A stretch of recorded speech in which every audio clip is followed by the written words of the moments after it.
I am doing a voiceover on this video because it's a bunch of photos, very few videos because I use two different cameras to record, and this is all just from the iPhone. But the little village that we went to is just north of the main area, and it was kind of a rough road. Like, it felt like a real expedition going up there in the Jeep.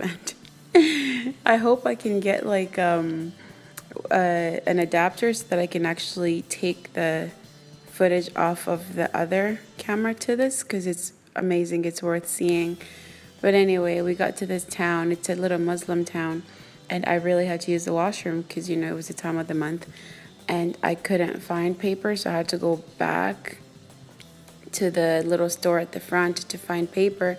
And they were shocked because over there they don't use paper, they use water. But I reassured her that the paper was not going to go inside the toilet. And I'm glad there was a woman there because she understood what was happening. But their whole entire property was really cool. They had these banana plants, they had animals like goats and chickens all around. And the tiny community, they were actually really nice people. I got to see a few little kids and got to take photos with them. It was really nice. And the man who introduced us to this place is actually a guy who works at the hotel. And he saw that we were tired the one day and we were doing so much, but he wanted to give us like a relaxing little getaway. He brought us here. And so we rented this boat for like nothing money really. I saw this kid, it's like my favorite photo here. And when he turned around, he was so shocked to see me. I was like, I'm sorry, I scared you. He was too cute. He must have been at least 5. Yeah, I'd say 5 or 6. We're headed now towards the little cave that they were talking about. And because it's not a popular touristy destination, it felt spectacular how empty it was. The island itself is uninhabited. So we were basically, actually there were 4 other couples there. So it was nice and quiet and away from the typical touristy area by the water. The man on the boat, his friend was on it too, and they gave us a discount. So I was really happy because the man that we're traveling with that day spoke the local language and he helped us out. So I saw this shell and they use it as an ashtray, and I asked them if we could have it, but found out later it's illegal to actually take large shells from oceans. But anyway, the cave, I liked it. It was a bit slippery to go under. Like, once you get under, sometimes there are bats flying around and there's water. So the other people were swimming and everything. And I just chose to stick around and watch, take photos.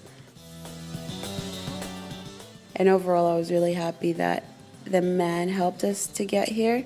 Because as you can see, only locals came.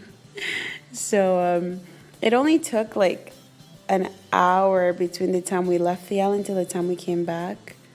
So I asked him like if I could help with the thing. It's so hard.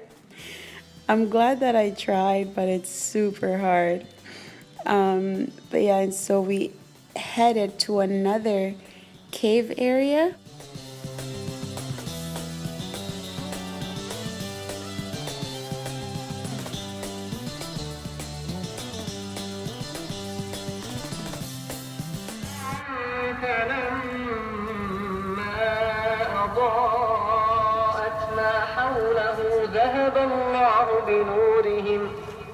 ذهب الله بنورهم وتركهم في ظلمات لا يبصرون صم بكم.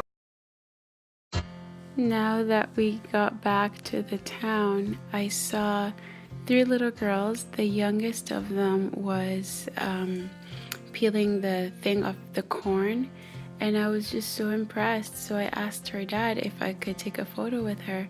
And at first they were like approachable, but then she freaked out and she started crying, and I felt horrible because of course I'm darker than the people around her, so I could have been the first dark person she's ever seen. But I felt horrible because my first and lasting impression was making her cry. I won't be asking for photos anymore. And off we went to the next location. The whole entire drive was just so beautiful, filled with trees and untouched land basically. And we got to the Batu Cermin cave. I really wish that Google Maps had a name for this village, but you can see where it is. I really like the bamboos all over, and it was a really nice entrance with them just falling, and I got to learn about different types of bamboos. I liked also these little houses that they had all around. They're abandoned, but of course they're nice to take photos of. So this has to be the biggest cave I've seen through my travels so far, and I hope to see bigger and better caves, but I was just amazed by everything around it. And we saw a few people, locals actually. Oh, that one rock in the center. Yeah, the big one. Yeah. And what are those strings there? They're holding it up so it won't fall again? They're the roots. As we approached the locals, they wanted to take photos with me, and then in return, I asked them if I can take a photo with them. They're actually from another place further east of Flores called Mameri, and I really want to go there in the future. I've heard so many great things about Flores. So this cave, there's this calcified turtle. And the guide was really nice and knowledgeable. He told us so many things, and I was writing notes because I wanted to research the cave after.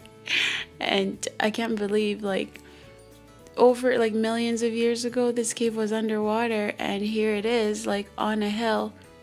So who knows where it'll be in the future. But we are done here. And my favorite part of the whole thing was when we got out. There were roots everywhere, and I was just amazed looking up into the trees how far up the roots came. And to finish off the trip, I got me a coconut. Bye bye.